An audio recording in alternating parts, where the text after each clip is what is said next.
Hello and welcome back to more Starman Spooktacular, playing the Miskatonic. Devin, with me is David. Hi. And we're just going to jump right in. I think we talked to the people in this room. I'm just going to We definitely talked to these two. Yeah. Oh, yeah, right. The trimetronome zombie-ification to get up early in the mornings. Yeah. And you were... Oh, yeah, burnt my face out because I opened a book. Yeah. Well, at least you can say you had a tattoo there. Yeah. Hey, Emily, do you guys have any books on advanced witchcraft? I want to keep fresh while I'm here. I'll take that as an, of course we do, Charlotte. Have you seen the size of this goddamn library? We got books that ain't even been written yet. Yeah, what's the point of being a witch if you don't use witchcraft? The Science of Rain Dancing by Professor Anna Undercarriage. I like the sound of that. Guess maybe I'll fit in here a little bit better than I thought I'd been doing since science. Blah, I cannot read. Let's try that one again. Guess maybe I'll fit in here a little better than I thought. I've been doing science all this time. Much like electricity, the human body acts as a conductor for magical energies. Intrinsic in the air of the regions of high concentration. This effect is exacerbated with wet skin, leading to many witch cults dancing naked in the rain in order to conjure spells effectively.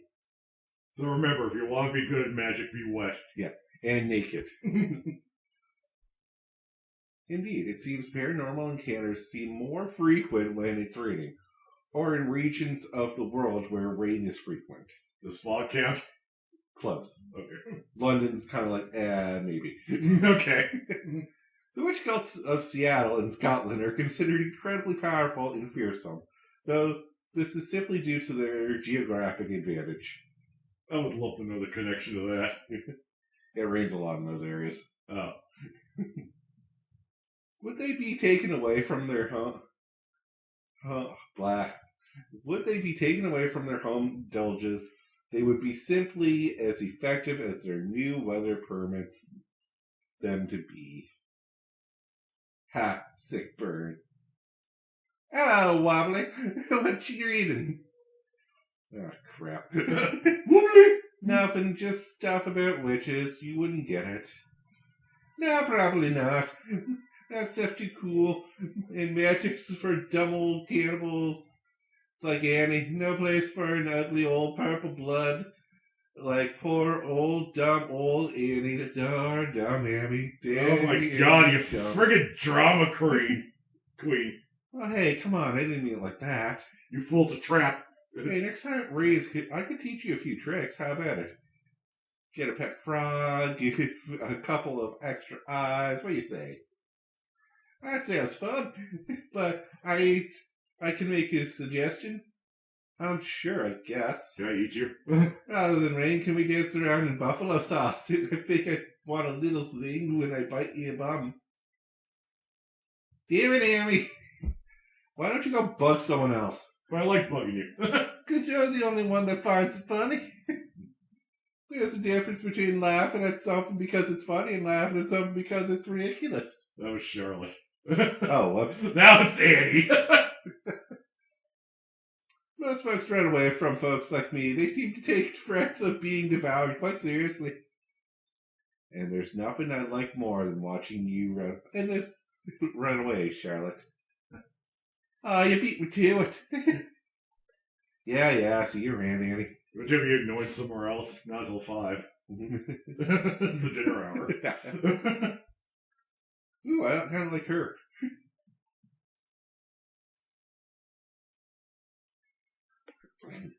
So what's with the puppets? We help her talk with unfamiliar people and unfamiliar subjects. One must become more familiar with us in order to become more familiar with her. I like her. Yeah. Spent a little too long in the psychological department, huh? I've heard research all them dark psychiatrics can rub off on people. And you've spent a little too long in engineering to not know when someone's pulling your leg. So working and studying in certain buildings has a residual effect. I wonder what effect working in the occult science building has on witches. How about I start talking to a chalkboard to my covenant dance rituals? No one wants to know the angle of rotation on one of my sick free ball and pirouettes. Maybe you'll get tentacles. She's up to 3. Maybe she needs more. Hey, Lizzie, what you got there? Good cheese. It's the best human invention. Everyone says so. Everyone, like everyone in the universe, in the university? Everyone in this dimension. The Miga, the Yitfins, the Starspawn, Kuffians. When someone makes one of them, they're homeworld elder things. Even Yosefox likes one now and again. Get on him! Really? Not like the internal combustion engine, not penicillin, the telephone, light bulbs, eyeglasses, great big trains, the microscopes? Half of those are obsolete. ... No, we don't need any of that. So humanity, for all its achievements, all the love and loss, all the wars, all the technology and innovation, all the art and culture, everything we've done, and we're considered by the rest of the universe as those guys that make a mean grilled cheese. I don't know how to feel about that. Make more cheese. More grilled cheese. Oh no, just cheese in general. Just melt it on anything, apparently it makes it good. Yeah. Cheese, mankind's greatest invention. Yeah. I think that was discovered by accident. Probably. I think someone just left milk out too long. So hey, why do you have so many people have tentacles coming out of their backs? Avery. Have you ever heard of a bachneurotic explosion head on? Oh, face, Barbie. Yeah, no, reading's hard. Yeah. No, can't say that I have. Neither has anyone else. First rule of the bachneurotic explosions: turn away from the bachneurotic explosion. Well, I guess the first rule would be don't cause a goddamn bachneurotic explosion. People can't seem to help breaking that one. You can probably tell from the lack of extra limbs, but I have no idea what a bathroom, whatever it actually is. It's the process of deliberately caving in an artificial portal through our dimension to stop extra-dimensional entities from getting out. It's a last resort, since usually there are teams of portal divers still inside today. Better than the end of the world, huh? I guess. Hey, maybe you guys could try transmutation circles. That's what us witches use when we need to summon creepy stuff. And none of my coven have a weird tentacles. All I need is chalk, a little blood, some candles. In a complete disregard for pods, yes, we've all been taught the witch method. But the scientific method reduces the element of randomness, increases the size and duration of portals to allow for human entry, and best of all, you get to keep your clothes on. So science is magic plus underwear, huh? You got that right. You're damn straight. No one wants to be naked when summoning eldritch beings. Yeah. Seems a bit rude. Yeah. Also, some are frisky. Studying at the Miskatonic is a huge opportunity. There are so few monster hunters in my hometown. I think my job prospects in the future are pretty bright. You have a 13 on you. I think that's a full word as you just covered. Oh, okay. I was wondering. It does come with a few drawbacks, though. You're not likely to finish your studies exactly the same species as you started. Well, hey, the very worst, I'm pretty sure this place could always be more freaky-ass teachers. Use more freaky-ass teachers.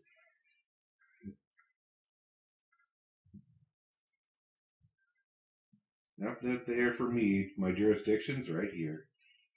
Although patrolling the whole university would probably be good for the old leg muscles. Get all toughened up in case of any sick monster attacks. Can't stand a lean steak myself.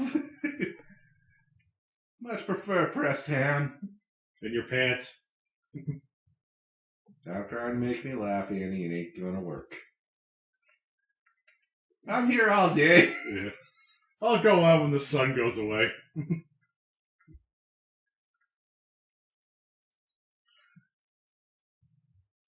Al Cruzy. So what you reckon they're doing in there? I'll let you have Ben. Porking and prodding, same as always. Eventually they'll get bored and will be tasked with carting off the husk. If you told tiny child Albert that in the future carrying corpses would be considered the easiest part of his day, I think he'd pitch a fit. I just thought the part between carrying the body into the corporeal and carrying it away would be the easiest part. Though I guess hanging out in the spooky ass hallway can be a little exhausting too. 9 to 5 every day. His brain's outside his head. Nope. Yep. Oh, just a small word of advice for the biological department. You can't just stick a dog and a war veteran into a centrifuge and rejigger the mush into a living being. And everyone say hello to the world's first werewolf. There's clearly a reason I'm not down there with you guys. Aside from, the carnage it would cause. Oof.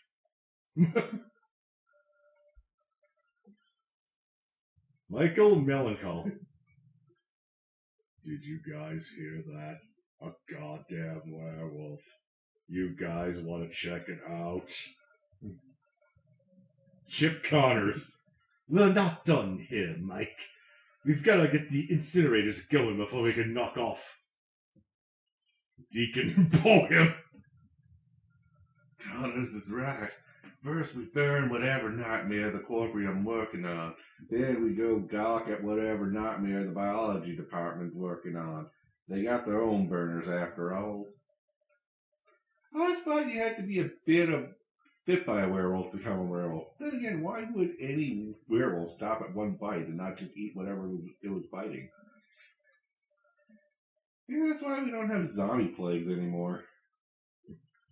What does it say, really? Yeah. Maybe it got colder. Oh man, look at this sick, awesome thing! That's here! Yeah, it's a centipede brain, apparently. Oh, that tough stuff is a colony of cuttleworms, complete with the spinal cord of the human host. Wow, I can't get my accent right on her. Yeah. And I read the wrong person, first of all. Yeah, I was wondering that. Oof. The real horror is our display of acting ability. It really is. Do you want me to do Mary for this one? You think you can. They like to play their eggs with sticky water pipes. And once consumed, they attach the spinal columns of their hosts. Not at all what I was trying to give her for a voice. I can't do what you do. Eventually controlling their every move. Sort of like zombies, except, a lot more screaming and begging for death. A very interesting species. Oh, right, she's French. Yeah, I was trying to go for a French accent. I really forgot that. That's a simply adorable name for the worst thing ever. I bet the boys of tenor I could yank the spine out of this poor sot's mouth. Turns out the worms form a rock-solid grip of the host's brains while they're piling him. Fingers here is gonna give him a prod. See if she can't get them to let go of the bugger's melon meat. You didn't switch. It's Crazy Eddie, not Maria. Yeah, that is my Crazy Eddie voice. Oh, Why were you reading Maria's? Because you mixed up. So I thought I'd just do her once for giggles. Yeah, and then I was supposed to do Crazy Eddie, wasn't I? No. Okay. No. It was Oh, just, so you're just doing the same voice because you're lazy. Got it. yeah, why else would I? Yeah. Oh, here we go! Excuse me. I had the duck thought of urging that I slit my wrist. Take off your trousers and play with your bum like the bloody bongos. Probably better to use spare blood, eh? C'est la vie. Big strong man helping out little lady sadistic madness. Cute. Like 2 peas in a pod, those two.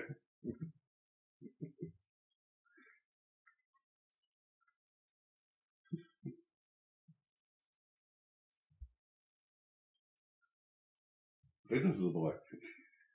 Oh, yep, you're right. Essentially, you just need to maintain your resources, spending them on village and stat upgrades. But village upgrades give passive benefits to both villages, so you need to be careful that you're not helping the other team in their village. See, that's where I went wrong with my first game. After I constructed our breeding pit, the other village gained enough population resource to speed their building and foraging processes. What the shit are they talking about? Nerds!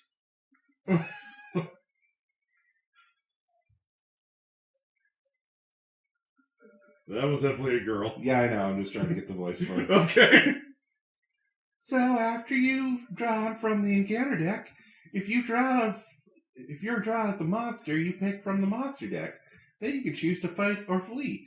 If you fight, compare your player's cards ferocity stat with the monsters, and add a d6 to both stats and determine whether you win or lose. If you want to flee, it's the same process with the liquidity stat.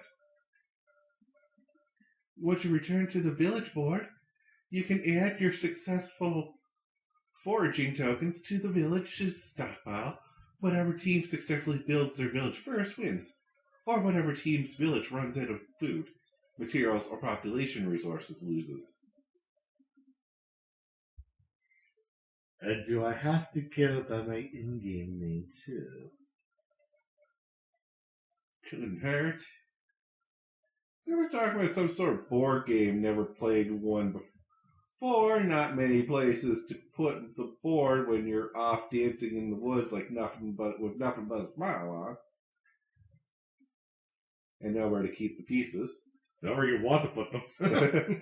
Now, I prefer not to.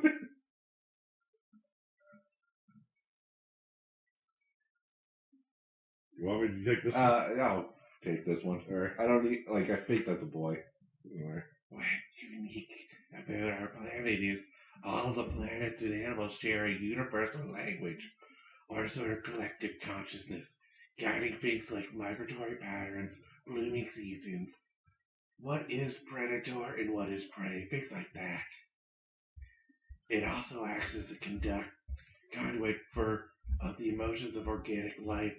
A flower is plucked, the garden screams, a cow is slaughtered, the whole herd weeps.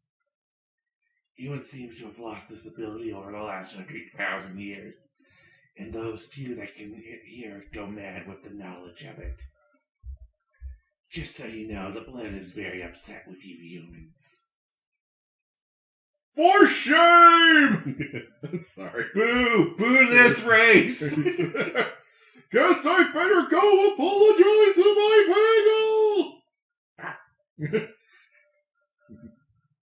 Oh man, I hope that ain't true. As a witch cultist of a love goddess, I should probably be spreading the love to everything, not just humans.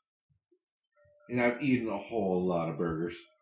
Why do you think my ass is so rump?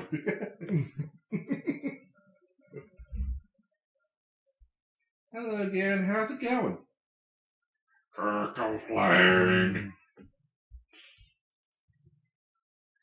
Sir, you're the one who taught the Ephraim to talk, huh?